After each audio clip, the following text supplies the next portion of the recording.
হে আমার বন্ধুরা, মৃত্যুর যে সময় নির্ধারণ করা হয়েছে, যে সময় নির্দিষ্ট করা হয়েছে, সেই সময় পরিবর্তন করা হবে না। একজন পয়গম্বরের কথা বলি, নামটা হলো হযরতে সুলাইমান আলাইহিস সালাম। একজন মস্ত বড় আল্লাহর পয়গম্বর নবী সুলাইমান আলাইহিস সালাম। বাবা ছোট্ট বয়স থেকে আল্লাহ অনেক মেধা দিয়েছিলেন, অনেক জ্ঞান দিয়েছিলেন, অনেক আল্লাহ ক্ষমতা দিয়েছিলেন, অনেক সম্মানের অধিকারী করেছিলেন। হে তরুণ যুবকেরা, নবী সুলাইমান আলাইহিস সালাম ভাই আমার কয়েকটা বিচার ছোট্ট বয়সে তিনি করে দিয়েছিলেন, যে বিচারগুলো আজকে ইতিহাস হয়ে আছে। ভাই আমার দোস্ত, আমার মুরব্বিয়ানেরা খেয়াল করুন বাবা, নবী সুলাইমান আলাইহিস সালাম ভাই আমার ওনার আব্বাজান হলো হযরতে দাউদ আলাইহিস সালাম। সেই নবী সুলাইমান আলাইহিস সালাম ছোট্ট বয়স বাবা, দাউদ আলাইহিস সালাম বাবা আব্বাজানও ছিলেন একজন বাদশা। এমন সময় একদিন এক বুড়িমা একদিন এক বুড়িমা। ভাই আমার দোস্ত আমার, হে তরুণ যুবকেরা, বুড়িমা ছিল ভালো মানুষ। হে তরুণ যুবকেরা, বুড়িমা ছিল ভালো মানুষ। সেই বুড়িমা বাড়িতে এমন সময় খাবার দাবার তৈরি করেছে, বাড়িতে ভিখারি এসেছে, মা ভিক্ষা দাও, মা একটু খেতে দাও, ও মা একটু ক্ষুধা লেগেছে খাবার দাও।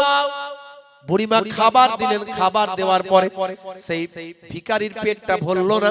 বুড়িমা নিজের দুটো নিজের ভাই আমার রুটি ছিল, সেই দুটো রুটি দিয়ে দিল। দেওয়ার পরেও জিজ্ঞাসা করলো, বাবা আর কি তোমাকে ভোগ লেগেছে? বলে হ্যাঁ, আরো যদি কিছু হতো ভালো হতো। বুড়িমা দেখলো বাড়িতে আর কোনো খাবার নাই।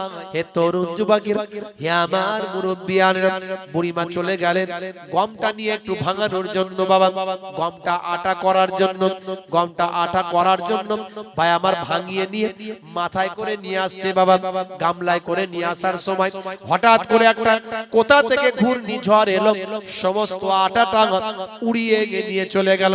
গামলা মাথায় রয়ে গেল, আটা আর রইল না। আটা আর রইল না, গামলা রয়ে গেল। তো বুড়িমা আফসোস করতে করতে যাচ্ছে, আহারে আমার সব সর্বনাশ হয়ে গেল, আমার সব সর্বনাশ হয়ে গেল। শুনতে পেল নবী সুলাইমান আলাইহিস সালাম বাচ্চা বয়স। বুড়িমা কাঁদছে কেন? বলে আমার আটা নিয়ে যাচ্ছিলাম বাবা, কি আর বলবো, আমার আটা সব উড়ে চলে গেছে।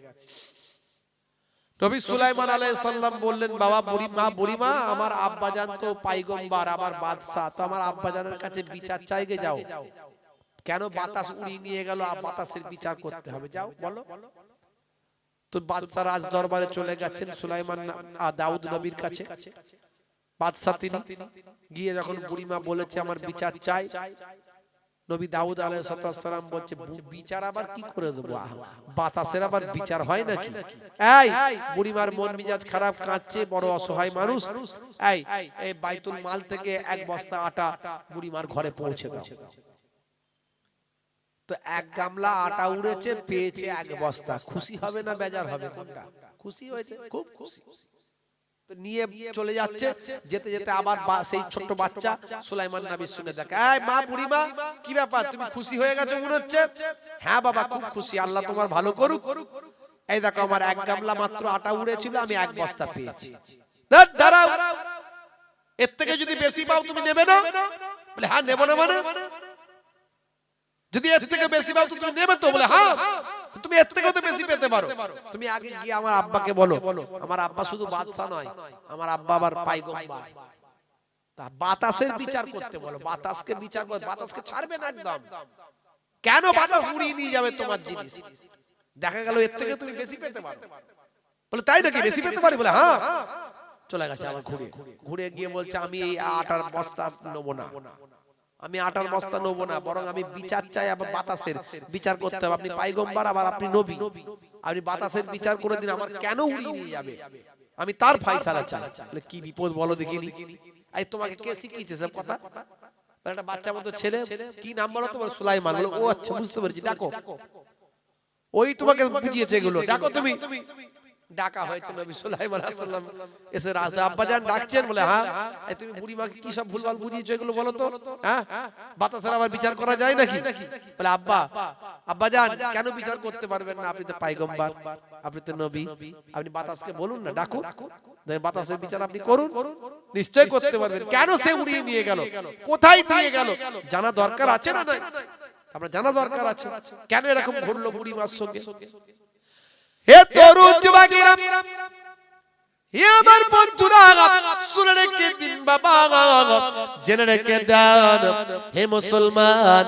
হযরত নবী সুলাইমান আলাইহিস সালামের কথা শুনে হযরত দাউদ আলাইহিস সালাম আল্লাহর দরবারে আরজু করে দোয়া চাইতেন, আল্লাহ, হে আমার আল্লাহ, তুমি বাতাসকে দিয়ে কোথায় এটা উড়িয়ে নিয়ে গেল, বাতাস কেন এটা ওড়ালো, এর বিচারটা আমি চাই, বিষয়টা একটু ক্লিয়ার করলে ভালো হয়। এমন সময় আল্লাহর রাব্বুল আলামিনের পক্ষ থেকে জানিয়ে দেওয়া হয়, ও নবী দাউদ, শুনে রেখে দাও, জেনে রেখে দাও, সমুদ্রের উপর দিয়ে একটা ট্রলার আসছিল, জাহাজ আসছিল, সেই জাহাজের তলাটা হঠাৎ ফুটো হয়ে গেছে, ছিদ্র হয়ে গেছে। ওই জাহাজে মানুষগুলো ছিল ঈমানদার, তাদের অনেক সম্পদ ছিল, মাল ছিল। তারা আল্লাহর কাছে, আমি আল্লাহর কাছে দরখাস্ত করলো, দোয়া চাইলো, আল্লাহ, আমাদের জানগুলো যদি এই সমুদ্র থেকে বাঁচিয়ে দাও, যত সম্পদ আছে সব নবী দাউদ আলাইহিস সালামের কাছে নিয়ে গিয়ে সবটা দান করে দেব। জোরে হবে না? জোরে হবে না? হে তরুণ যুবকেরা, হে আমার বন্ধুরা, আমার আল্লাহ বললেন, তাদের দোয়া আমি কবুল করলাম। বাতাসকে নির্দেশ দিলাম, হে বাতাস, বুড়িমার মাথার গামলা থেকে আটাটা উড়িয়ে নিয়ে যাও, পানিতে চুবিয়ে সেটাকে ভালো করে খুমির করে, ভালো করে টাইট করে ওই ওই জাহাজের ছোট্ট ক্ষুদ্র ছোট্ট ফোঁটোটা, ছিদ্রটা ওই আটা দিয়ে বুঝিয়ে দাও। হে তরুণ যুবকেরা, হে আমার মুরব্বিয়ানেরা, বাতাস তাই করলো, সেখান থেকে নিয়ে গিয়ে ছিদ্রটা বুঝিয়ে দিল, ফলে ওই সমস্ত মানুষগুলোর জানগুলোকে আমি আল্লাহ বাঁচিয়ে দিলাম। হে তরুণ যুবকেরা, হে আমার বন্ধু, হে আমার মুরব্বিয়ানেরা, নবী সুলাইমান আলাইহিস সালামের কথাতে নবী দাউদ আলাইহিস সালাম আল্লাহর পক্ষ থেকে জানতে পারলেন যে এক্ষুনি কয়েকশো জাহাজের আরোহী যারা যাত্রী ছিল, তারা এক্ষুনি সম্পদ সহ দরবারে সব আসছেন।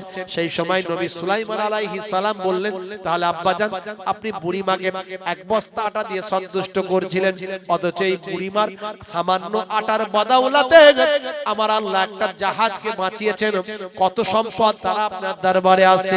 তাহলে এত যে সম্পদ তারা দান করবে, তার একটা বড় অংশ বুড়িমা আর পাওনা আছে কিনা? নবী দাউদ আলাইহিস সালাম বললেন, নিশ্চয় বুড়িমাকে অপেক্ষা করতে বলো, ওই জাহাজে যে সম্পদটা আসবে, তারা যেটা দান করবে, তার একটা বড় অংশ বুড়িমাকে দেওয়া হবে। বুড়িমার এক গামলা আটার বদৌলতে প্রথমে এক বস্তা পেয়েছিল, সেটা ফিরিয়ে দিল আমার আল্লাহর কুদরতি ক্ষমতায়। বুড়িমা এক গামলা আটার বদৌলতে সেই জাহাজের একটা বড় অংশ সম্পদ লাভ করলে। নবী সুলাইমান আলাইহিস সালাম এই সব বিচারগুলো ছোট্ট বয়সে এরকম বেশ কটা বিচার করেছিলেন। সেই নবী সুলাইমান আলাইহিস সালামের একজন মন্ত্রী দাঁড়িয়ে আছে। নবী সুলাইমান নবীর সঙ্গে মন্ত্রী দাঁড়িয়ে আছে। এমন সময় মালাকুল মউত আজরাইল ফেরেশতা এসে নবী সুলাইমান আলাইহিস সালামকে সালাম দিয়েছে। আল আজরাইল ফেরেশতার চেহারা দেখে মন্ত্রী শুকিয়ে গেছে, মন্ত্রী ভয়ে কাঁপছে। আজরাইল ফেরেশতা দুই একটি কথা বলে চলে গেছে। চলে যাওয়ার পরে মন্ত্রী সুলাইমান নবীকে বলছে, হুজুর এটা কে? বলছে মালাকুল মউত আজরাইল ফেরেশতা। বলে সর্বনাশ, আমার ভয় এমনি লেগেছে, তাড়াতাড়ি হুজুর, আমি আর আপনার কাছে থাকছি না। আমার বাতাসকে, সুলাইমান নবী সব কিছুর উপরে নিয়ন্ত্রণ করতেন, বাতাস, জমিন, আকাশ, যা কিছু আছে সব। আর ওনার কাছে একটা আংটি ছিল, এই আংটির ওয়াজ আমি করেছি, দেখবেন পরে শুনবেন। ভাইরা আমার, জিন, পশু পাখি সব নিয়ন্ত্রণ করতেন।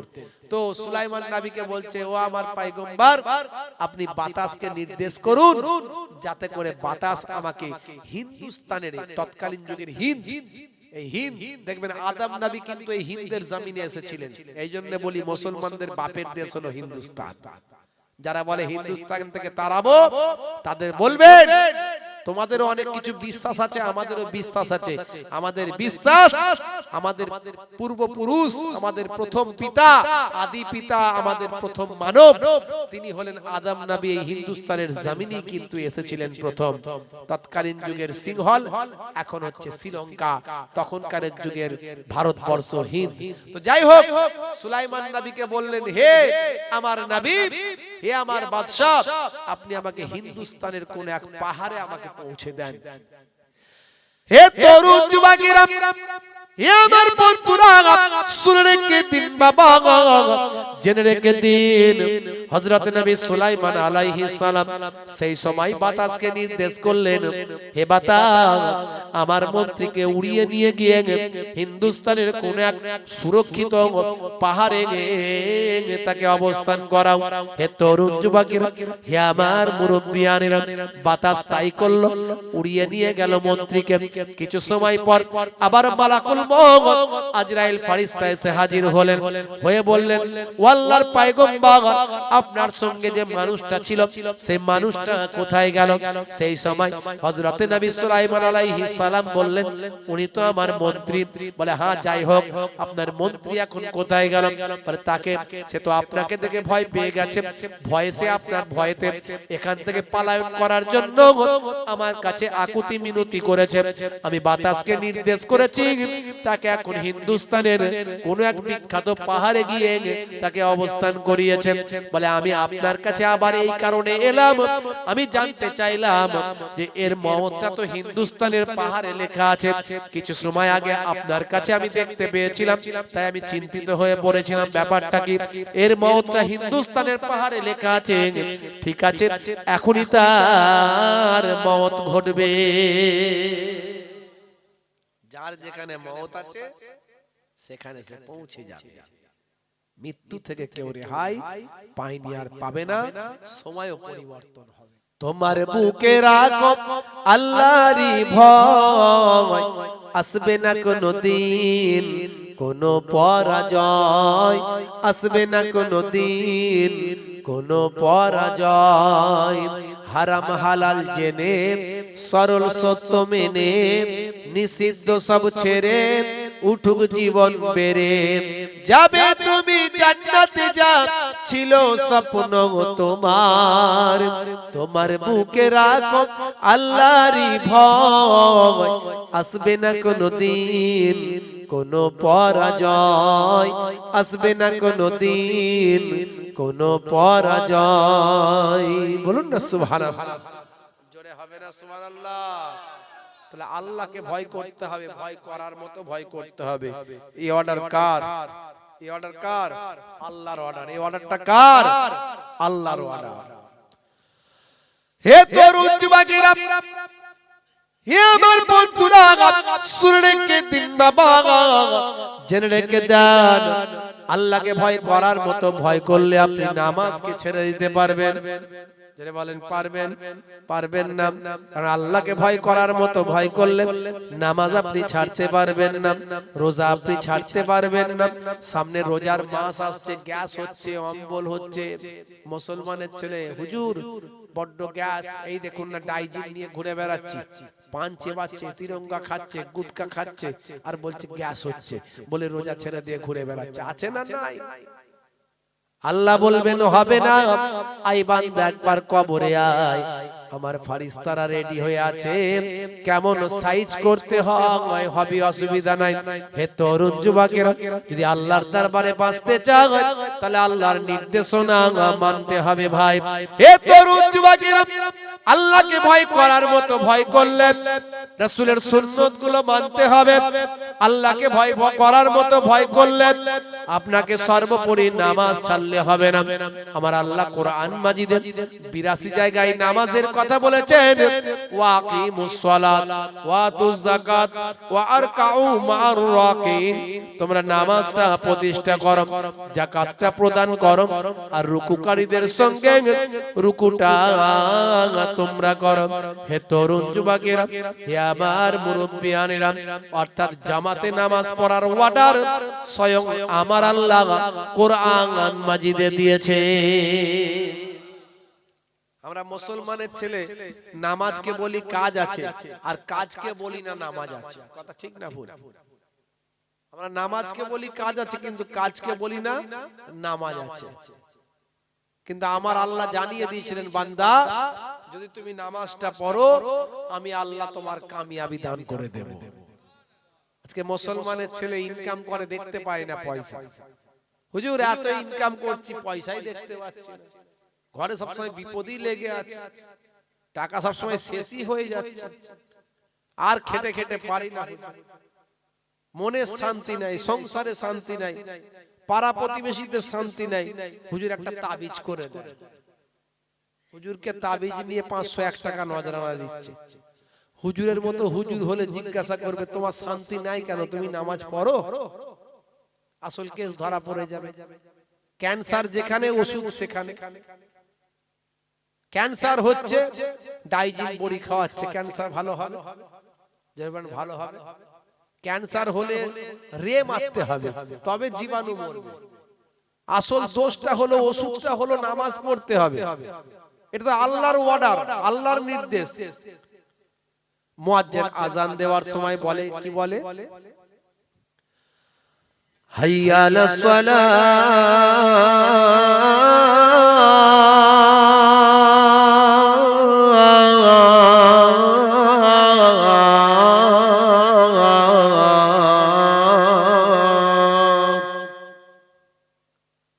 মুয়াজ্জিন বলে এসো নামাজের দিকে এসো। কি বলে? এসো নামাজের দিকে এসো। তো নামাজের দিকে এলে কিছু তো পাবে, কি দেবে, কি পাবে? আল্লাহ বলছেন, হে মুয়াজ্জিন বলে দাও, মানুষ হচ্ছে এমন জীব যে কিছু পেলে সেটা করে, কিছু লাভ হলে সেদিকে যায়। তো বলে দাও কি লাভ হবে? মুয়াজ্জিন আবার বলে দিচ্ছে, হাইয়া আলাল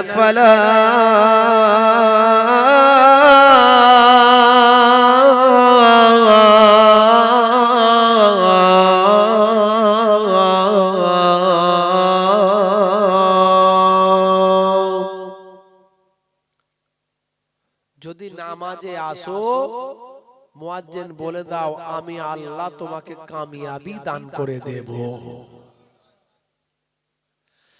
হে তরুণ যুবকেরা, হে আমার বন্ধুরা, হে আমার মুরব্বিয়ানেরা, আপনাকে আমাকে নামাজে পড়তে হবে, নামাজ ছাড়লে হবে না। মুসলমানের ছেলে মুয়াজ্জিন যখন আযান দেয় হাইয়া আলাস সালাহ, মুসলমানের ছেলে বলে এবার বাঁশ বাগানে পালা। কেন রে ভাই? বলে মুয়াজ্জিন আযান দিচ্ছে তাই, যদি দেখতে পেয়ে যাই তাহলে বলবে নামাজ পড়বি আয়। তাই তাড়াতাড়ি গিয়ে বাঁশ বাগানের ঝাড়ে পুকুরের পাড়ে গিয়ে ফ্রি ফায়ার আর পাবজিটা খেলবো ভাই। হে তরুণ যুবকেরা, হে আমার মুরব্বিয়ানেরা, শুনে রেখে দিন বাবা, জেনে রেখে দিন বাবা, মুসলমানের ছেলে নামাজ ছেড়ে দিয়েছে, রাসূলের সুন্নত ভুলে গিয়েছে। নামাজের সময় বলে হুজুর কাজ আছে, কিন্তু কাজকে বলে না হে কাজ, নামাজ আছে। তাই তো আমি আমার কলমে একটু তুলে ধরার চেষ্টা করেছি। নামাজের ওয়াক্তটা হবে যখনই, মসজিদে চলে যাও তুমি তখনই। জোরে হবে না? নামাজের ওয়াক্তটা হবে যখনই, মসজিদে চলে যাও তুমি তখনই। ছাড়ো এবার, ছাড়ো ছাড়ো এবার, ছাড়ো এবার, ছাড়ো এই কাজ তোমারই। ছাড়ো এবার, ছাড়ো ছাড়ো এবার, ছাড়ো এবার, ছাড়ো এই কাজ তোমারই। নামাজের ওয়াক্তটা হবে যখনই, মসজিদে চলে যাও তুমি তখনই। তোমার বাঁচা আর তোমার মরা লেখেন মোর প্রভু আমারই। নামাজের ওয়াক্তটা হবে যখনই, মসজিদে চলে যাও তুমি তখনই। জোরে হবে না? আর জোরে হবে না? ফজরের সময় ঘুমিয়ে থাকি, জোহরে কি দেব কাজে ফাঁকি। ফজরের সময় ঘুমিয়ে থাকি, জোহরে কি দেব কাজে ফাঁকি।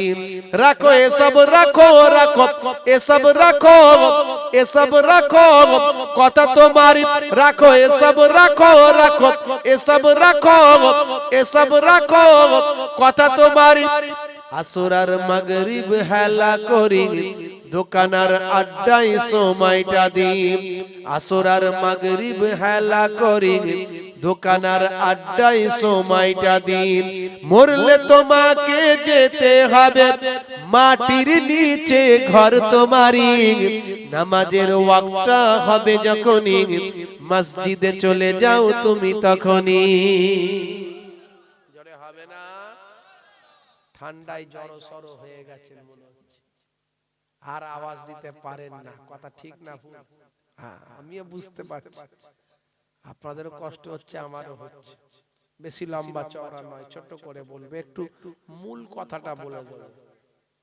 আসল কথাটা এত সারা দিন রাত ধরে ওয়াজ শুনলে যেটা আসল কথা হয় সেটাই বলবো ছোট করে এশার সময় ঘুমিয়ে পড়ি শরীরটা ক্লান্ত মেলিয়ে দিই জোহরের সময় বলে হুজুর কাজ করি তো নামাজ কি করে পড়ব আসর আর মাগরিবের সময় বলে হুজুর সারা দিন খাটাখাটনি করা শরীর বিকাল বেলা একটু ক্যারাম খেলি তাস খেলি চায়ের দোকানে বসি বুঝতে পারছেন এই সব করতে করতে হুজুর মনটা ফ্রি করতে করতে সময় চলে যায়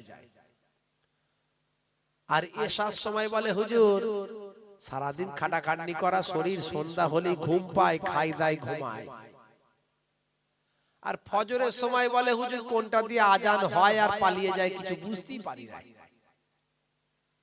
তাই আমি লিখেছি এশার সময় ঘুমিয়ে পড়ি শরীরটা ক্লান্ত মেলিয়ে দিন না না এসব বলো না এসব বলো না এসব বলো না বান্দা তুমি না না এসব বলো না এসব বলো না এসব বলো না বান্দা তুমি রুজি রুটি দিচ্ছে যিনি জীবন মরণের মালিক তিনি রুজি রুটি দিচ্ছে যিনি জীবন মরণের মালিক তিনি তোমায় আমায় জীবন দিয়ে ভালো রেখেছেন প্রভু আমারই নামাজের ওয়াক্তটা হবে যখনই মসজিদে চলে যাও তুমি তখনই জোরে হবে না আর জোরে হবে না ভাইরা আমার তরুণ যুবকেরা আমার মুরব্বিয়ানেরা আমার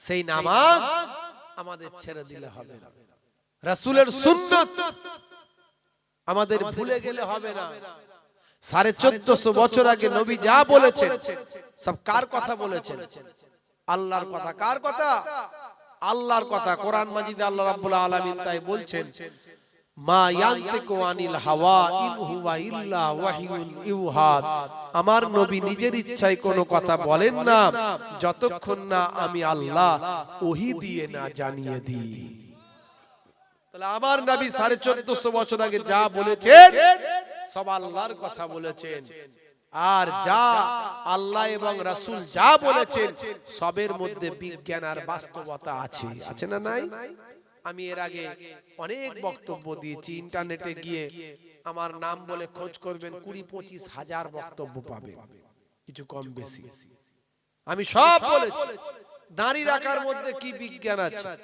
ডান দিকে কাত হয়ে ঘুমানোর মধ্যে কি সায়েন্স আছে বিজ্ঞান আছে পায়ের গিরার উপরে পোশাক পরলে কি বিজ্ঞান আছে হ্যাচ্চ করে আলহামদুলিল্লাহ বললের মধ্যে কি সায়েন্স আছে আমি সব বলেছি কত বলবো ইভেন আজুয়া খাজুর খেলে তার মধ্যে কি সায়েন্স আছে আমি বলেছি বসে পেচ্ছাপ করা পেচ্ছাপ করে পানি নেওয়া পবিত্র হওয়া এই সব ক্যালকুল এসবের মধ্যে কি সায়েন্স আছে হে তরুণ যুবকেরা হে আমার বন্ধুরা হে আমার মুরব্বিয়ানেরা শুনে রেখে দিন বাবা জেনে রেখে দেন হে মুসলমান একটুখানি খেয়াল করুন বাবা আল্লাহর নবী সোনার জবানে জানিয়ে দিলেন ইয়াকুনু ফি মাহানাতি আহলিহি ওয়া ইয়াকুমুল বাইতা ওয়া ইয়াহলিমুনা সাতা ওয়া ইয়াখিতা সাওবাহু ওয়া ইয়াকসিফানা আলাহু ওয়া ইয়াহমিলু বিজাতিন মিনাস সুক।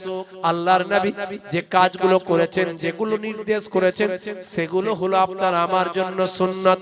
হে তরুণ যুবকেরা, হে আমার মুরব্বিয়ানিরা, শুনে রেখে দিন বাবা, নবী যেগুলো করেছেন সেগুলো আমরা করতে পারবো না, কিন্তু নবী যেগুলো করতে বলেছেন সেগুলো আমরা করতে পারবো। ভালো করে বুঝবেন, নবী যা করেছেন আমরা করতে পারবো। নবী আকাশের চাঁদ দুখানা করেছেন আগুনের ইশারায়, পারবেন করতে? নবী 11টা বিবাহ করেছেন, আপনার জন্য চলবে? তাহলে নবী যা করেছেন আপনি পারবেন না, নবী যেটা করতে বলেছেন সেটা পারবেন, আর এটাই হলো সুন্নাত। তাহলে আমরা হাদিস মানি, সব হাদিস মানি, কিন্তু হাদিস সব আমল করতে পারবো না। পারবেন? সব হাদিস আমল করতে পারবেন? পারবেন না। নবী 11টা বিবাহ করেছেন, এটাও হাদিস, আমল করতে পারবেন? পারবেন না। তাহলে সব হাদিস মানি, কিন্তু আমল করতে পারবো না। নবী যেটা আমল করতে বলেছেন সেটা করব, সেটাই হলো সুন্নাত। এক শ্রেণীর মানুষ বেরিয়েছে না, ডাইরেক্ট নিজেদের নাম দিচ্ছে, বলছে আমরা হলাম আহলে হাদিস, সব হাদিস মানি, শুনি আমরা কোরআন আর হাদিস ছাড়া কিছু মানি না, ডাইরেক্ট বলছে। ওদের জিজ্ঞাসা করবেন যে এলাকায় পুরুষ মানুষ মারা গেলে কটা কাফন দেন আপনারা? পুরুষ মানুষ মারা গেলে কটা কাফন দেন? বলে 3টে, মাশাআল্লাহ।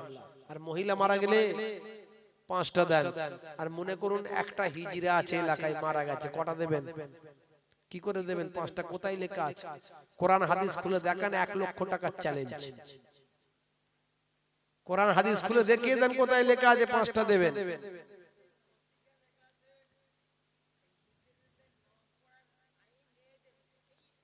যদি মেয়েদের মতো হয় তবে, ছেলেদের মতো যদি চালচলন হয়, অনেক ছেলেদের মতো হিজড়া আছে না, সবই কি সব হিজড়ে মেয়েদের মতো চলে না ছেলেদের মতো চলে? সব মেয়েদের মতো? ছেলেদের মতো আছে, চলে দেখবেন। যে হিজড়ের মধ্যে ছেলের ভাগ বেশি পাবেন, তাকে ছেলের অনুযায়ী মাসালায় আপনি 3টে আপনাকে কাফন দিতে হবে। আর যে হিজড়ের মধ্যে মেয়ের ভাগ বেশি আছে, এমন অনেক হিজড়া আছে দেখবেন তাদের ছেলের ভাগটা বেশি আছে না নাই? তাহলে আমি সেটা বড় কথা নয়, কটা কাপ আপনি পেলেন কোথায় আমাকে দেখান, কোরআন আর হাদিসে কোথায় পেলেন? নামাজ শিক্ষা তো দলিল হবে না তখন। আপনি তো বলছেন যে আমি কোরআন হাদিস ছাড়া কিছু মানি না। আপনার কথা বলছি না, যারা আহলে হাদিস দাবি করছে, আমার প্রশ্ন তাদের কাছে, বাইতুল খাল ভাই আমার, এই যে টয়লেট, পেচ্ছাপ, পায়খানা করছে, বাথরুম, টয়লেট, পটি করে কতটা পরিমাণ ধৌত করলে আপনি পবিত্র হবেন? দেখান কোথায় লেখা আছে। কতটা পরিমাণ ধৌত করলে আপনি পাক হবেন, নাপাকি থেকে তাহারাত হাসিল করবেন, কতটা পরিমাণ ধৌত করতে হবে, কোরআন হাদিসে কোথায় পাবেন দেখান। তাহলে কেন বলছেন মাযহাব মানি না, ইমাম মানি না?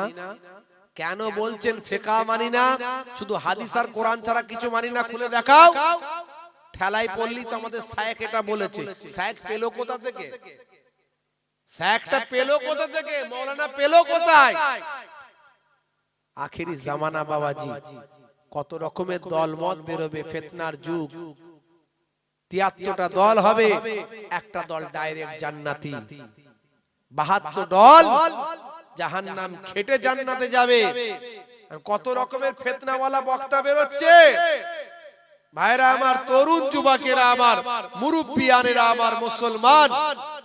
এখন এই মুর্শিদাবাদের দিকে দেখবেন 2-1টা বক্তা বেরিয়েছে। আগে কে মোবাইল রিপেয়ারিং করতো, এখন শায়েখ হয়ে গেছে, দেখবেন ঘন ঘন ফতোয়া দিচ্ছে, শুধু কড়া ডোজ দিচ্ছে। লোকে বলছে দেখছিস, বলছে বটে। হ্যাঁ, জিজ্ঞাসা করা হলো যে আপনি তো আগে মোবাইল রিপেয়ারিং করতেন, এখন তো শায়েখ হয়ে গেছেন, তা আপনি কি পড়াশোনা করেছেন? পড়াশোনা এডুকেশন আপনার কত দূর, কোয়ালিফিকেশন কত দূর? বলছে আমি মাদ্রাসায় পড়িনি। তো মাদ্রাসায় পড়ুনি, তুমি হারাম হালালের ফতোয়া দিচ্ছ। 17 বছর পড়ে তারপরে 2 বছর আরো স্টাডি করতে হয়, মুফতি পড়ে তবে সে ফতোয়া দিতে পারে, অপারেশন করতে পারে। আচ্ছা 17 বছর পড়লো না, মুফতি পড়লো না, অথচ অপারেশন করে দিল। মনে করুন কেউ ডাক্তারি পড়লো না, ডাক্তারি না পড়ে কেউ অপারেশন করছে, পেশেন্ট বাঁচবে? পেশেন্ট বাঁচবে? পেশেন্ট সঙ্গে সঙ্গে মারা যাবে। তাহলে ডাক্তারি না পড়ে যেমন অপারেশন করলে পেশেন্ট মরে যায়, তেমন মাদ্রাসায় 17-18 বছর না পড়লে, মুফতি ডিগ্রি না করলে, স্টাডি না করলে ফতোয়া দিলে ঈমান মরে যাবে। এখন এদের কে বোঝাবে? ঈমান মরে যাবে, ঈমান। এই জন্য বলে নিম ডক্টর খতরায় জান, নিম ডক্টর খতরায় জান, আর নিম মৌলবী খতরায় ঈমান। তো যেখানে সেখানে ছুরি চালাবে, কথা ঠিক না ভুল? বাপজি আমার দেখবেন যদি ইন্টারনেট কাজ করে শুনিয়ে দেবো। এই দেখো যদি ইন্টারনেট কাজ করে শোনাবো। ভাইরা আমার, তরুণ যুবকেরা আমার, সমাজে অনেক লোক নাম রেখেছে না, আব্দুর রশিদ আছে না, নাম আছে না আব্দুর রশিদ, এই নাম রাখা হারাম, ভালো তো চলবে না, কাঁচি চালিয়ে দিয়েছে, একদম নয়। গোলাম মাহবুদ নাম আছে না, আছে, নাম রাখা হারাম, চলবে না। জাহাঙ্গীর নাম আছে, চলবে না। শাহজাহান নাম আছে, চলবে না। ইয়াসিন চলবে না, এসব নাম রাখা চলবে না। যে নামের অর্থ হয় না সে নাম রাখা ইসলামে নাজায়েজ, চলবে না। আল্লাহর নামের আগে আব্দু শব্দ লাগানো যাবে। আল্লাহর নাম রশিদ, আল্লাহর নাম আছে নাকি? নাই। এই নামগুলো খুব সাবধান। রশিদ আল্লাহর নাম নাই বলছে। আজকে গিয়ে কোরআন শরীফটা খুলবেন, খুলে দেখবেন আল্লাহ তাআলার 99টা নাম আছে, সিফাতি নাম, যেগুলো গুণবাচক নাম। রহমান, রহিম, সত্তার, জব্বার, গফফার। শেষের দিকে দেখবেন আর রশিদ নামটা আছে। জোরে বলুন সুবহানাল্লাহ। এ বাবু এত বড় সার্জেন ডাক্তার যে রশিদ নামটা আল্লাহর আছে সেটাও জানে না, কিন্তু হারাম বলে ফতোয়া দিয়ে দিচ্ছে। তা বুঝতে পারছেন গতি কোন দিকে যাচ্ছে? আর বললে বলবে হুজুর এসব কথা কেন বলছেন? ঈমানটাকে বাঁচানোর জন্য বলছি, ঈমানটাকে বাঁচানোর জন্য বলছি। আমি কারো নাম ধরে বলা পছন্দ করি না, গীবত শেখায় তো পছন্দ করি না, কিন্তু আপনার ঈমানটাকে বাঁচাতে হবে। দেখছেন আব্দুর রশিদ নাম রাখা বলছে হারাম। চিন্তা করতে পারেন, লক্ষ লক্ষ মানুষের নাম হচ্ছে আব্দুর রশিদ। আল্লাহ তাআলার সিফাতি নামটা লক্ষ লক্ষ মানুষের আছে। রহমান নাম আছে না নাই? তার আগে আব্দুল কথাটা ব্যবহার করতে হয়। আব্দুল মানে হলো বান্দা, রহমানের বান্দা। এইজন্য আব্দুর রহমান, আব্দুল সত্তার, আব্দুল জব্বার, আব্দুর রশিদ বলছে হারাম। গোলাম মাহবুদ, মাহবুদের গোলাম। আমরা মাহবুদের গোলাম নাই তো কি? আমরা মাহবুদের কে? গোলামই তো। আব্দুল মানে কি? দাস। আব্দুল মানে কি? বান্দা। বান্দা মানে তো দাস, গোলাম। তো গোলাম মাহবুদ নাম রাখা বলে হারাম, নিষেধ। জাহাঙ্গীর নাম রাখা চলবে না। এখানে আছে নাকি জাহাঙ্গীর কারো? শাহজাহান। আবার অন্য একটা ভিডিওতে বলেছে যাদের এই সব নামগুলো আছে না, নতুন করে ফের আকিকা দিয়ে, মানে জবাই করতে হবে, মানে আকিকা দিয়ে নাম বদলাতে বলেছে। বুঝতে পারছেন গতি কোন দিকে গেছে? বলছি ইয়াসিন নাম রাখা চলবে না। ওই একটা ডাব ফাপ পেরে খেতে একটা বক্তা আছে না, তাকে গিয়ে বলুক না তোমার নাম রাখা চলবে না, হারাম। হ্যাঁ, হাই রে হাই, একটু বোঝার চেষ্টা করতে হবে বাপ। আমি অনেক ব্যাখ্যা দিয়েছি, আর ব্যাখ্যা দিতে পারছি না, বেশি কথা বলার সময় আমার নাই, অবকাশ নাই, একটু শুধু বোঝানোর চেষ্টা করছি। ও বলতে চাইছে শাহজাহান নাম মানে কি? জাহানের বাদশা। জাহানের বাদশা তো আল্লাহ, কোন মানুষের কেন নাম হবে? এটা ওর বক্তব্য আর কি। ও জানে না স্থান কাল পাত্র অনুযায়ী ব্যাখ্যা, মানে, মতলব, নিসবাত আলাদা হবে। মনে করুন পুকুরের পানি, কলের পানি, নদীর পানি আর জমজমের পানি এক, ওটাও তো পানি। হাউজে কাউসারের পানি এক, ওটাও তো পানি। তো ওর পানির সম্মান আলাদা, এ পানির সম্মান আলাদা। মনে করুন কেতাবুন মানে বই, মাস্টার ডিগ্রির বই, গ্রাজুয়েশনের বই, এইচএস এর বই, মাধ্যমিকের বই, আর কিতাবুন মানে বই, আল কোরআন, কোরআন মাজিদও বই। তো ওই বই, কোরআন মাজিদ বই আর আপনার মাধ্যমিকের বই, দুটো বই এক? মনে করুন বাইতুল মানে হলো আরবিতে ঘর, আপনার বাইতুল মানে আপনার ঘর, আর বাইতুল মানে কাবা ঘর। তো কাবা ঘর আর আপনার ঘর দুটো এক? তাহলে আল্লাহ যে জাহানের, কুল জাহানের, নবমণ্ডল, ভূমণ্ডল, সমস্ত কিছু যা আছে সবের আল্লাহ রাব্বুল আলামিন বাদশা, মালিক। আর এ যে শাহজাহান মানে বাদশা, এ হচ্ছে দুনিয়ার মানুষের বাদশা। তাহলে এই বাদশা আর ওই বাদশা এক নয়। কে বোঝাবে? তারপর তো ডাইরেক্ট আব্দুর রশিদ গোলাম মাহবুব নাম রাখা হারাম বলছে, বুঝতে পারছেন? তো এই সব যদি ফতোয়াবাজি করে, জিজ্ঞাসা করলে দেখা যাবে এদের মুফতি ডিগ্রি নাই। ফতোয়াটা দেয় কি করে? এমএস ডিগ্রি ছাড়া অপারেশন করতে পারবে? এমএস মাস্টার অফ সার্জন, এই সার্জন ডাক্তারিতে সার্জন হলে তবে সে ছুরি চালানোর হুকুম পায়। আর এই আমাদের ইসলামিক ব্যাপারে যে মুফতি হবে, মুফতি ডিগ্রি পাওয়ার পরে তবে সে ইসলামিক রুলস, আইনের উপর ছুরি চালাতে পারে, কেটে বাদ দিতে পারে। তো ওর তো সে বাদ দেওয়ার ক্ষমতাটা নেই, অথচ বাদ দিয়ে দিচ্ছে। তাহলে মানুষ মরবে না বাঁচবে? মানুষ মরবে। বন্ধুরা আমার, এদের থেকে আমাদের সাবধান হতে হবে। এরই জন্য আল্লাহ রাব্বুল আলামিন বললেন, তোমরা আমার গোলামি করো, অর্থাৎ আমার নামাজ, আমার রোজা, আমার হুকুমের গোলামি। তারপরে আল্লাহ বলেন, ওয়াতিউর রাসূলা, আমার রাসূলের গোলামি করো, আমার রাসূলের ইতাআত করো। রাসূলের ইতাআত মানে রাসূলের সুন্নতের তাবেদারি, রাসূলের সুন্নতের গোলামি। তারপরে বললেন, আল্লাহ বলে দিলেন, এটা আল্লাহর কথা, দুনিয়ার কোনো মানুষের কথা নয়। ওয়া উলিল আমরি মিনকুম। তারপরে আল্লাহ বললেন, তোমাদের সেই জামানার উলিল আম যারা হবে, যারা আল্লাহ এবং রাসূলকে সঠিকভাবে পেয়েছে, ওই সমস্ত উলিল আম, আল্লাহর ওলি বান্দা, আলেমে হাক্কানি বান্দাদের তোমরা তাবেদারি করো, গোলামি করো। জোরে বলুন সুবহানাল্লাহ। আমি নিজে আলেম হতে পারিনি, কিন্তু আমি একটা আলেমের গোলামি করলে তার মানে আমি সঠিক জিনিসের গোলামি করলাম। কথা ঠিক না ভুল? দুনিয়ার জমিনে, দুনিয়ার জমিনে মাধ্যমিক, এইচএস, উচ্চ মাধ্যমিক করতে গেলে আপনাকে একটা মাস্টারের কাছে যেতে হয়। কথা ঠিক না ভুল? একটা মাস্টার না ধরলে গ্রাজুয়েশন পাস করা যাবে? আপনি ইকোনমিক্স বুঝতে পারবেন টিচার ছাড়া, ম্যাথমেটিক্স বুঝতে পারবেন, বীজগণিত বুঝতে পারবেন, আপনি ফিজিক্স বুঝতে পারবেন, কেমিস্ট্রি বুঝতে পারবেন টিচার ছাড়া? এমনি এমনি বোঝা যাবে বাবা? বুঝতে পারবেন না। তাহলে আপনাকে দুনিয়ার বিদ্যা অর্জন করতে গেলে টিচার লাগে। আল্লাহ এবং রাসূলের দেওয়া জ্ঞান অর্জন করবেন আপনি টিচার ছাড়া, এমনি এমনি বুঝে যাবেন হয় কখনো? কে বলল আপনাকে আপনি পেয়ে যাবেন? অত সহজ? এরা বলছে কোনো অসুবিধা নাই, আমরা এমনি এমনি পেয়ে যাব, আমরা ডাইরেক্ট আল্লাহকে ধরবো। বুঝতে পারছেন? হে তরুণ যুবকেরা, এই জন্য আমরা আল্লাহর ওলিদের অনুসরণ করি, আল্লাহর আলেম বান্দাদের অনুসরণ করি। আমার আল্লাহ কোরআন মাজিদের মধ্যে জানিয়ে দেন, ইয়া আইয়ুহাল্লাযীনা আমানুত্তাকুল্লাহা ওয়া কুনু মা'আস সাদিকিন।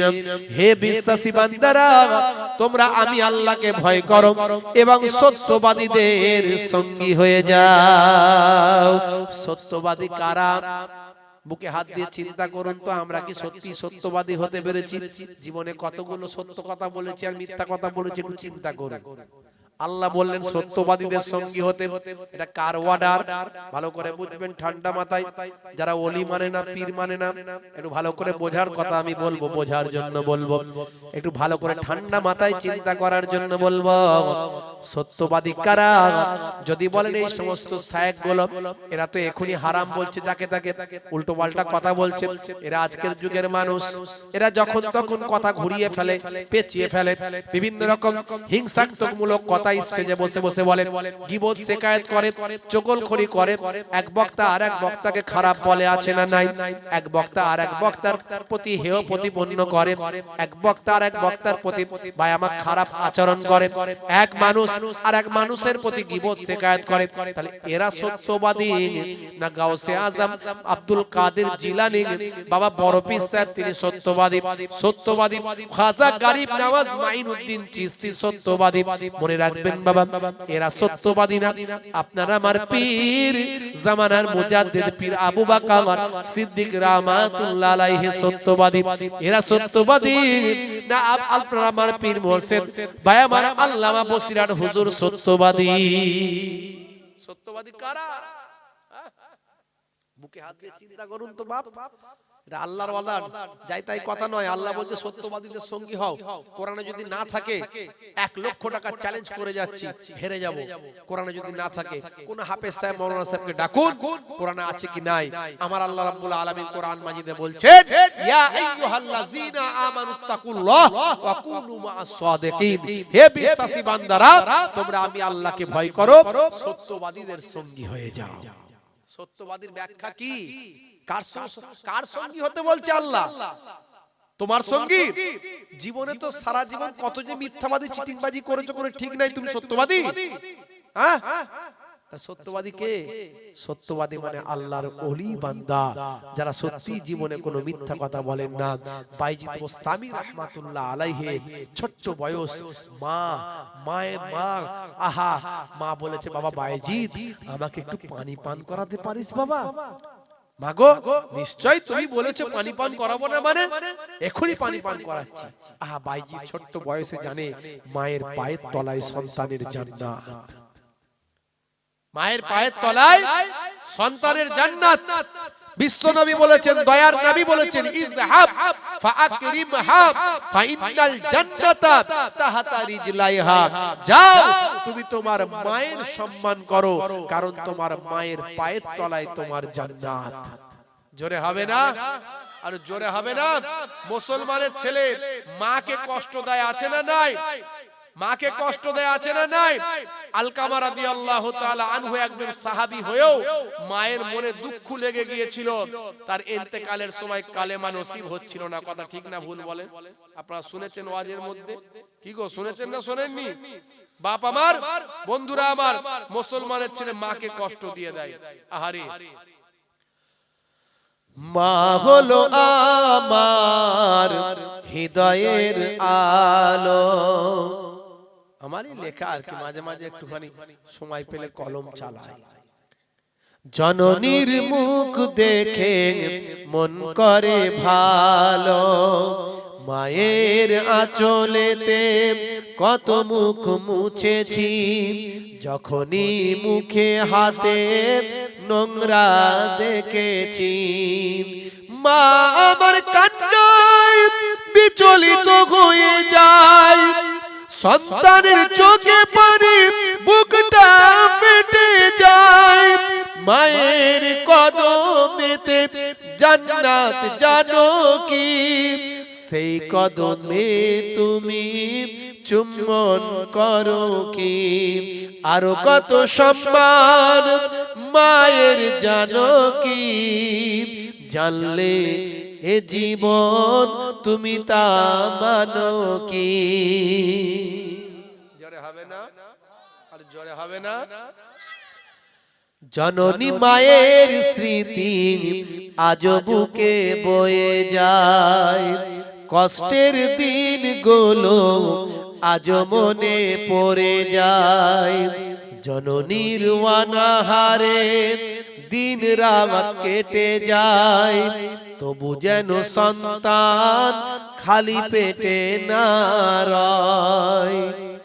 মা হলো তোমার দুনিয়াতে জান্নাত, মা রাজি না বলে পাবে তুমি দোজখ। এই কথা তুমি আজও মানো কি, মানলে মায়ের সেবা করো কি। এটা হলো আল্লাহর নির্দেশ জানো কি, জানলে সে বিধান তুমি তা মানো কি?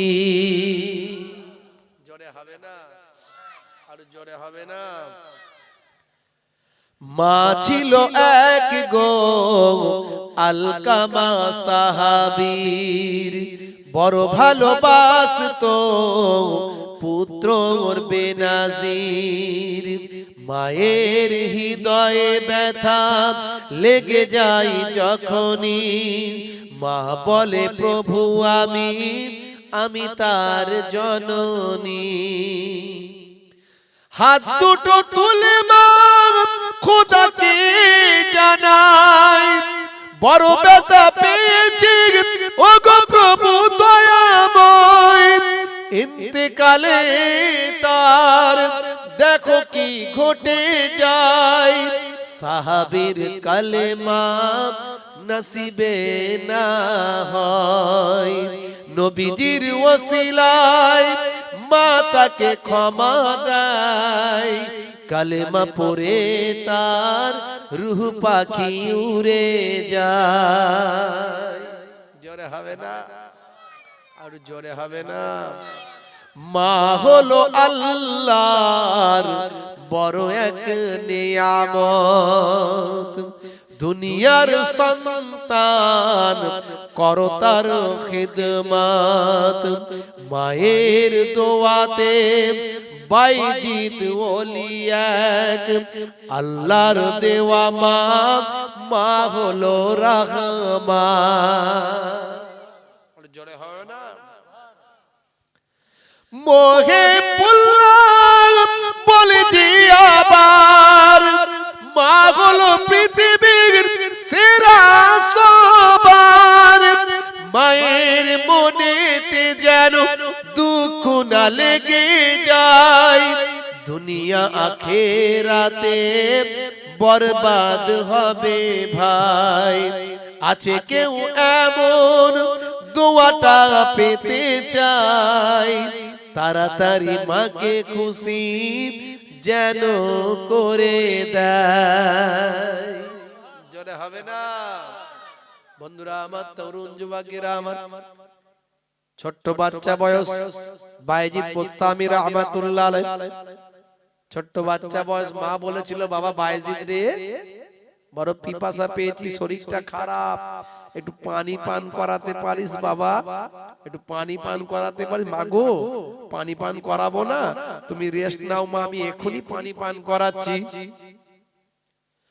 হে তরুণ যুবকেরা, হে আমার বন্ধুরা, শুনে রেখে দিন বাবা, জেনে রেখে দেন। এমন সময় দেখতে পাওয়া যায় হযরতে বাইজিদ বোস্তামি রাহমাতুল্লাহ আলাইহি, ছোট্ট বয়স বাচ্চা বয়স বাবা, কলসিতে গিয়ে নাড়িয়ে দেখলেন পানি নাই। মা আমার পানি চেয়েছে রাতের বেলা, আহারে মা আমার পানি চেয়েছে। ছোট্ট বাচ্চা মাকে এতটা মহব্বত করে, নবী বলেছেন মায়ের পায়ের তলায় জান্নাত। হে তরুণ যুবকেরা, সন্তান থাকতে পারলেন না, অনেকটা দূরে রাতের অন্ধকারে পানি আনতে চলে গেলেন। পানি যখন নিয়ে আসলেন, পানি কষ্ট করে যখন ওই বয়সে পানিটা যখন নিয়ে ফিরলেন, ফিরে দেখেন হাই রে হাই, আম্মা জান ঘুমিয়ে গেছে।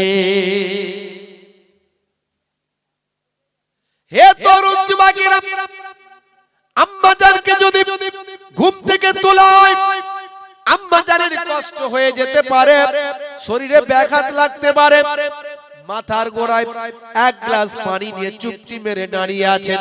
মা আমার পিপাসা, যখনই ঘুমটা ভাঙবে, চোখটা যখনই খুলবে, আমি বাইজিদকে একবার দেখতে পাবে, সঙ্গে সঙ্গে বলবো মা এই নাও পানি পান করতে চেয়েছিলে, মা এই নাও মা, তোমার জন্য আমি তোমার সন্তান পানি নিয়ে দাঁড়িয়ে আছি।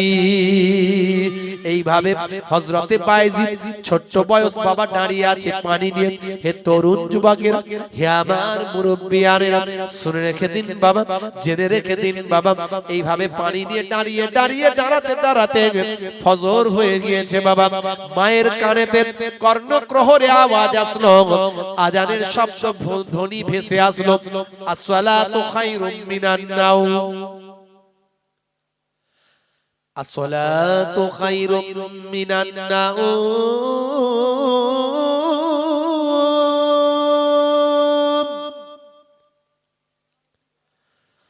আসসালাতু খায়রুম মিনান নাওম।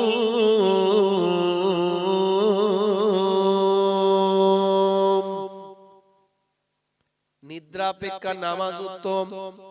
মানে কি? নিদের থেকে, ঘুমানোর থেকে নামাজটা ভালো। হে মুসলমান, উঠে পড়ো, নামাজে জামাতে নামাজটা পড়ো।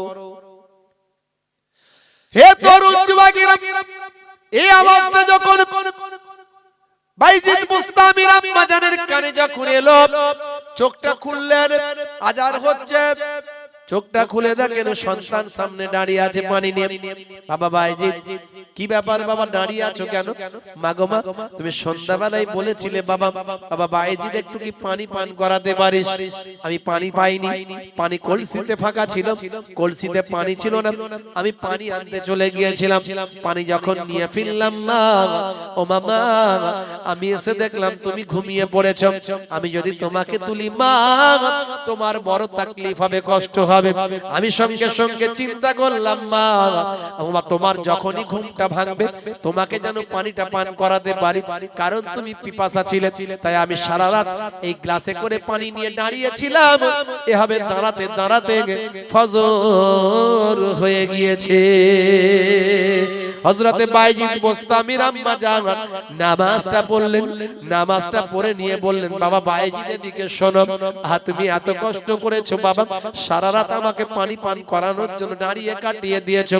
আমি জননী মা, আমার দোয়া কবুল হবে কি জানি না, তবে নবী বলেছেন দাওয়াতুল মাজলুমে, দাওয়াতুল মুসাফির, দাওয়াতুল ওয়ালিদি আলা ওয়ালাদিহি, তিন শ্রেণীর ডাক আল্লাহর দরবারে কবুল হয়। তার মধ্যে এক শ্রেণী হলো বাপ মায়ের দোয়া আল্লাহর দরবারে কবুল হয়। বাবা বাইজিদ শুনে রেখে দাও, আমার দোয়া কবুল হবে কি জানি না, তুমি আমার হকটা আদায় করার চেষ্টা করেছো, তোমার জন্য কি দোয়া করব? আল্লাহর দরবারে দোয়া চাই, যদি আমি মা আমার দোয়া কবুল হয়, তোমাকে আমার আল্লাহ সুলতানুল আরেফিন বানিয়ে দেন। ওলিয়া উলিয়াদের একটা ক্যাটাগরি হলো আরেফ, এই আরেফিনদের সুলতান বাদশাহ আল্লাহ তোমাকে করে দিন। পরবর্তীকালে বাইজিদ বুস্তামি রাহমাতুল্লাহ আলাইহি এত বড় আল্লাহর ওলি হয়েছিলেন, আমার আল্লাহ তাকে সুলতানুল আরেফিনের মর্যাদা দান করেছিলেন। বন্ধুরা আমার, তরুণ যুবকেরা আমার, মুরব্বিয়ানেরা আমার, কি আল্লাহ মর্যাদা দিয়েছে ওলিয়া উলিয়াদের। তারা এমনি ওলি হয়নি বাবা, সত্যবাদী। তারা ছোট্টবেলা থেকেই সত্যবাদী।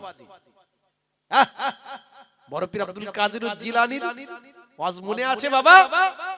6 বছর বয়সে মাদ্রাসায় পড়তে বাগদাদে যাচ্ছেন, জিলান থেকে মা জামার সঙ্গে, আস্তিনের সঙ্গে 80টা টাকা, আবু সালেহ মুসা জঙ্গি দোস্ত ইন্তেকালের আগে 80টা টাকা রেখে দিয়ে ইন্তেকাল করেছেন। দুটো ভাই, মা বললে আব্দুল কাদের তোমার ভাগে 40টা টাকা আর তোমার ভাইয়ের ভাগে 40টা টাকা, এই নাও তুমি 40টা টাকা নিয়ে তোমাকে আমি বিদায় দিচ্ছি, যাও ওয়াকফে লিল্লাহ করলাম, তুমি মাদ্রাসায় যাও। অনেক ঘটনা, আমি সেসব ঘটনা বলতে যাচ্ছি না। বগলে জামার সঙ্গে ভিতরে সেলাই করে দিয়েছে মা। যাওয়ার পথে ডাকাতেরা, রাস্তায় ডাকাতেরা ঘিরেছে, সমস্ত যত সঙ্গীরা ছিল সবাইকে টাকা পয়সা ছিনিয়ে নিয়েছে, মেরে ধরে ছোট্ট বাচ্চা আব্দুল কাদেরকে ডাকা হয়েছে। এই বাচ্চা, বলো তোমার কাছে কি আছে? কি আছে? গাউসে আজম বাবা বড় পীর আব্দুল কাদের জিলানী ডাকাত দলদের কাছে বলল, বাবা আমার কাছে 40টা টাকা আছে, বগলের সঙ্গে জামার তলায়, বগলের নিচে জামার ভিতরে, জামার সঙ্গে আস্তিনের ভিতরে সেলাই করা 40টা টাকা আছে। ডাকাত দল বলল, আমাদেরকে বোকা বানাচ্ছে, ছাড়ো তো, ওর কাছে কিছু নাই। বিশ্বাস করলো না। ডাকাত দলের সর্দার বলছে, এই সবাইয়ের কাছ থেকে নিয়ে এসছো তো? বলে আমাদের নেতা জাপনা সবার কাছ থেকে নিয়ে এসেছি, একটা বাচ্চা ছেলে আমাদেরকে এই কথা বলেছে, তাই নাকি? বলে হ্যাঁ, ডাকো তাকে। হে তরুণ যুবকেরা, হে আমার বন্ধুরা, হে আমার মুরব্বিয়ানেরা, শুনে রেখে দিন বাবা, হে মুসলমান একটু লক্ষ্য করুন। এমন সময় দেখতে পাওয়া যায় বাবা, হে জওয়ান যুবকেরা, ডাকাত দলের সর্দার ছোট্ট বাচ্চা আব্দুল কাদের জিলানীকে বলতে লাগলেন, বাবা ছেলে, আচ্ছা বলো তো বাবা, সত্য কথা বলো, আমাদেরকে বোকা বানানোর চেষ্টা করলে তুমি কিন্তু শাস্তি পাবে, সত্য কথা বললে তোমাকে ছেড়ে দেব, তোমার সঙ্গে আমাদের কোনো ঝামেলা নাই, বলো বাবা ছেলে, আচ্ছা সত্য করে বলো, তুমি যে সবাইকে যে কথাটা বলেছো এটা কি সত্য কথা? সেই সময় হযরতে গাউসে আজম বাবা বড় পীর আব্দুল কাদের জিলানী সেই সময় বলেছিলেন, হে ডাকাত দলের সরদার, আমি কখনো মিথ্যা কথা বলি না, যখন কথা বলি সবই শুনে রেখে দিন বাবা। ডাকাত দলের সর্দার বলল, ঠিক আছে পরীক্ষা করা হবে, জামাটা খোলো দেখি, গেঞ্জিটা খোলো দেখি।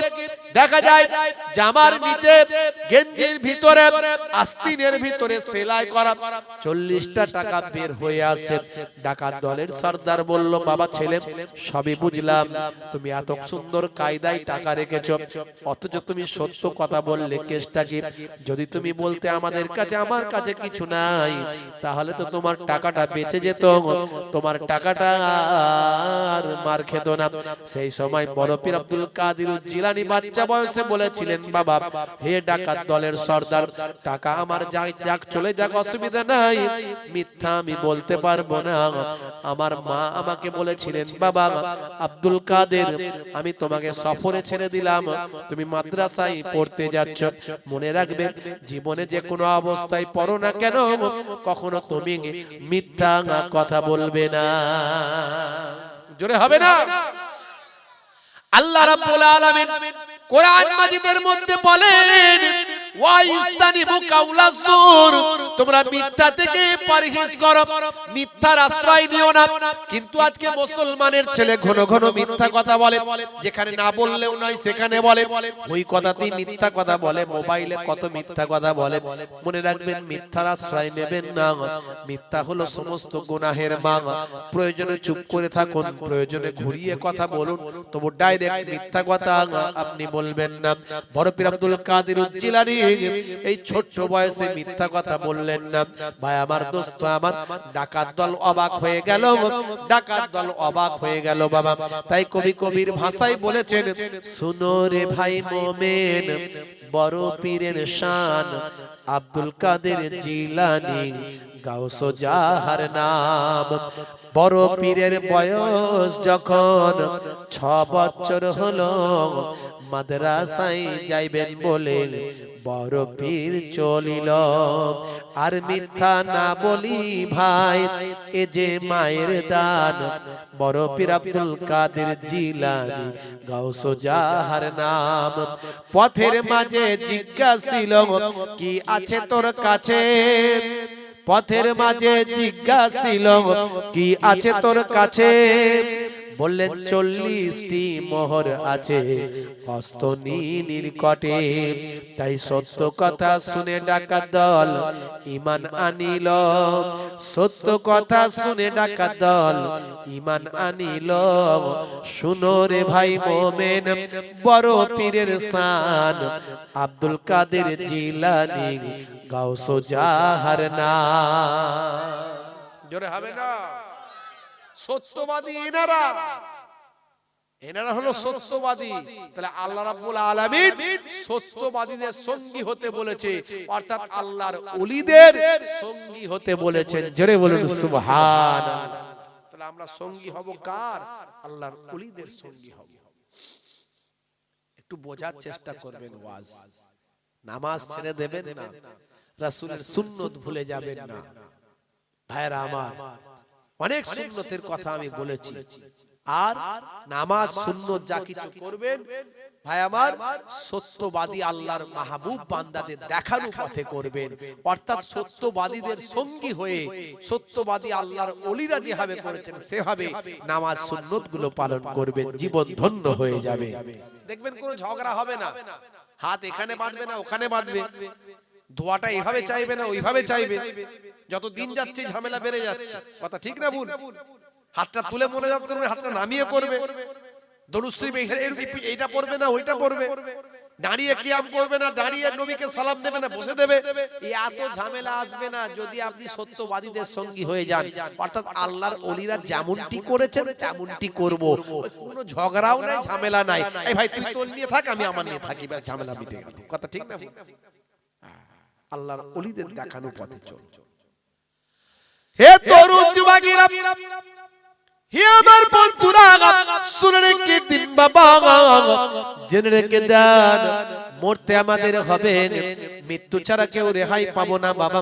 কুল্লু নাফসিন যায়কাতুল মউত, মৃত্যুর আস্বাদ সকলে গ্রহণ করতে হবে বাবা। যদি দোয়ার দ্বারায়, তদবিরের দ্বারায়, আল্লাহর কালামের দ্বারা মানুষ বেঁচে থাকতো তাহলে ওলিয়া উলিয়ারা মারা যেত না। আর যদি ট্রিটমেন্টের দ্বারাই, ডাক্তারির দ্বারাই মানুষ বেঁচে থাকতো তাহলে ডাক্তাররা বেঁচে থাকতো না। ঔষধের দ্বারাই মানুষ বেঁচে থাকলে ডাক্তাররা বেঁচে থাকতো না। তাই মরতে আপনাকে আমাকে হবে, মরবেন তো মরবেন আল্লাহ ওয়ালাদের মতো মরো। বন্ধুরা আমার, তরুণ যুবকেরা আমার, আল্লাহ ওয়ালাদের মতো আমাদের মরতে হবে, আল্লাহর মাহবুব বান্দাদের মতো মরতে হবে। মরবেন তো মরবেন ওলি আউলিয়াদের দেখানো পথে মরবেন। হে তরুণ যুবকেরা, হে আমার বন্ধুরা, শুনে রেখে দিন বাবা, জেনে রেখে দেন হে মুসলমান, মৃত্যুর সময় যেটা নির্দিষ্ট করা হয়েছে সেই সময়ের এদিক ওদিক করা হবে না। আইনামা তাকুনু ইউদরিকুমুল মাউত ওয়ালাউ কুনতুম ফি বুরুজিম মুশাইয়াদা। বান্দা মৃত্যুর ভয়েতে তুমি যেখানেই যাও, সুদৃঢ় গম্বুজ মজবুত কেল্লার ভিতর, মৃত্যু তোমাকে ছাড় দেবে না। ভাই তরুণ যুবকেরা, হে আমার বন্ধুরা শুনে রেখে দেন, হে আমার মুরব্বিয়ানেরা জেনে রেখে দেন,